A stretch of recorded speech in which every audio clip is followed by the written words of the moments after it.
Welcome to Mythical Phylogeny Adventures. I'm your guide Jason. Today, let's meet a legendary hero who has been the inspiration for many movies and stories. One you have surely heard of, Perseus.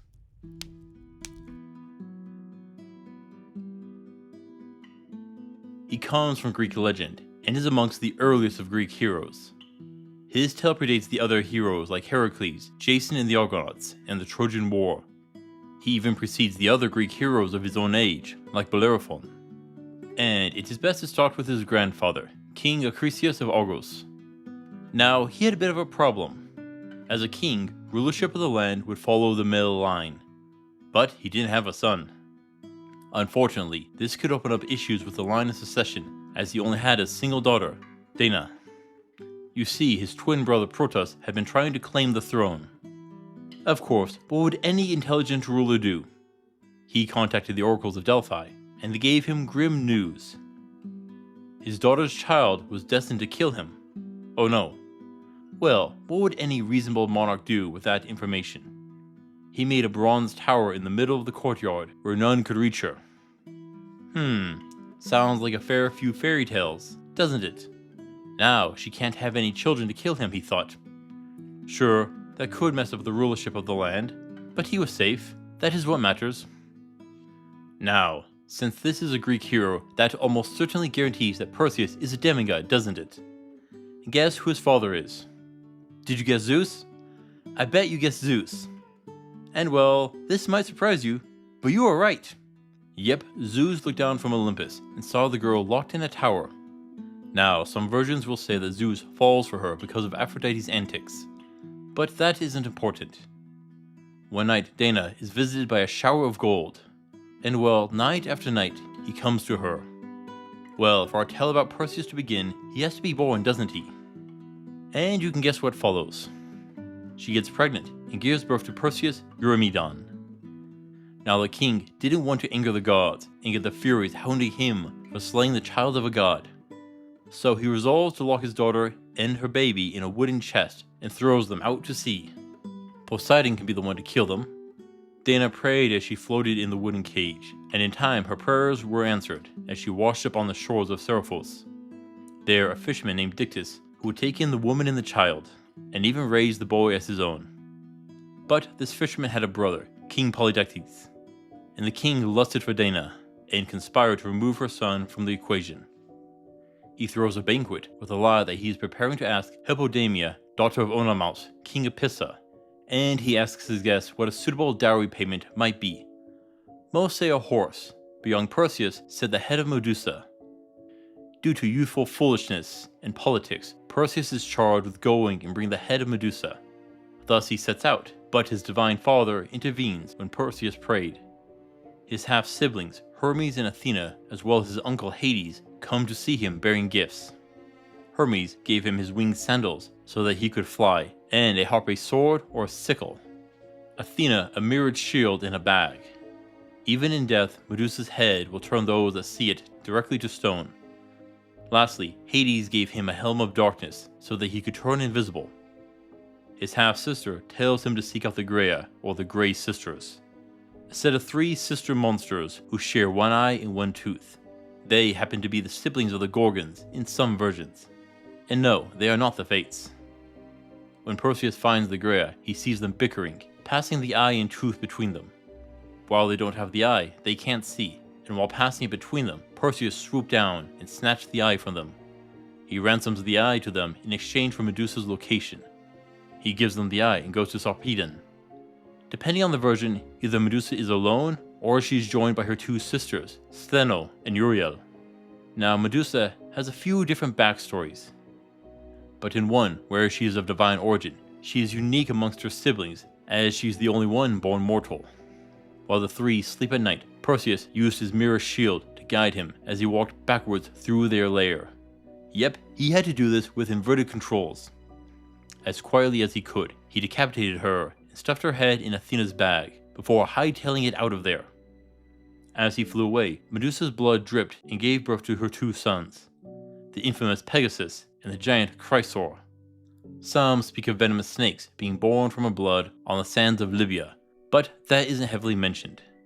They play a role elsewhere in mythology, but not with Perseus. Now, our hero gets a bit sidetracked with side quests. Sounds like a gamer there. First is the Titan Atlas, who holds up the heavens. Yes, some versions do say that he holds up the earth, but an accurate translation is the sphere of heaven. So I can see where the confusion comes from. Well, Atlas is tired from his labor and asks to be turned to stone, thus becoming the Atlas Mountains. Some say that Atlas had refused Perseus in his travels, and this was punishment for his lack of hospitality.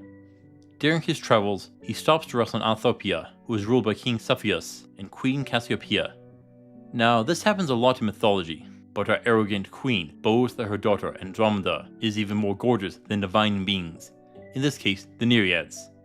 Now, Poseidon gets mad, and he sends the Cetus, a sea monster. Depending on the description, you will either see it as a sea serpent or a whale. The latter actually being more likely, with the Greek word for whale being kathos.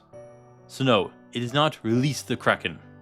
Our monster surges towards the city, threatening to flood and sink it into the sea.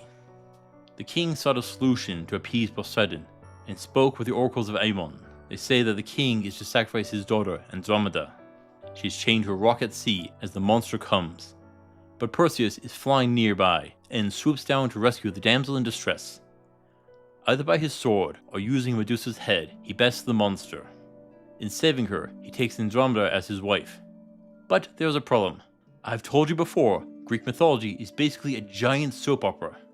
And Andromeda was already engaged to a man named Phineus. Well, his protest resulted in him being turned to stone. Eventually, Andromeda asks to see the head of Medusa, and looks into a still pond that reflects it, as her husband held the head over her to be sure that his wife couldn't see the head. In most Greek legends, this would end up as some sort of tragedy, with her being turned to stone. But not here, funny enough. Perseus would then take his wife with him back to meet his mother, but she had gone into hiding due to the advances and threats from that dastardly king. Well, he also gets a meet and greet with Medusa's head. Afterwards, Perseus has the king's brother and his foster father take the throne. Afterwards, Perseus settles down in Tiryns, in Argos, the land of his grandfather. But what about the prophecy where he was to kill his grandfather? Well, King Arceus heard about the approach of his grandson and went into hiding. In other versions, he was driven into exile by his twin brother Protus. Well, Perseus then steps in and saves his grandfather and returns him to the throne. Surprising by Greek mythological standards. Perseus never seeks vengeance against his grandfather in most versions. In fact, he befriends him. Surprising, I know. And with this version, I think it makes sense that he didn't turn Atlas to stone out of retribution. But what about the prophecy? I'm getting to that. In time, Tueta Midas, king of Larissa, would hold funeral games for his father's passing, and Perseus would compete in either the discus or the javelin. And his aim was a little off, and ended up striking and killing his grandfather. Thus, at long last, he fulfills the prophecy. See, those who try to prevent a prophecy end up causing it. Well, there is another version where Perseus turns him to stone intentionally.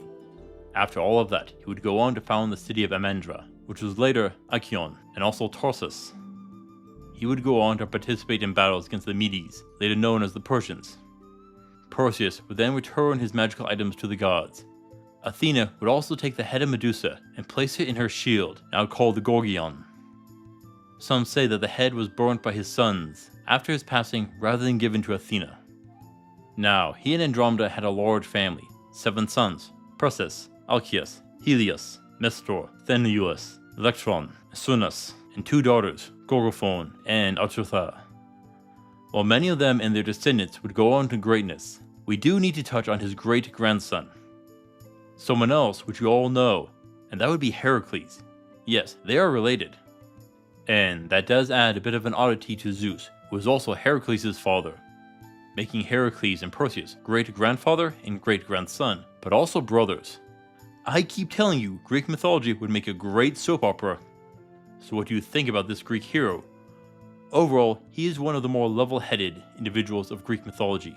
He doesn't lose his temper constantly like his great-grandson. Nor did he seek vengeance on his grandfather. But he did go after the one hunting his mother, among others. So he isn't a pushover. He does get into a lot of fights, and usually relied on Medusa's head. So by most standards, he was a pretty good fellow. Wouldn't you agree? Thank you for watching, adventurers. Please return next time. Until then, I'll see you on the roads.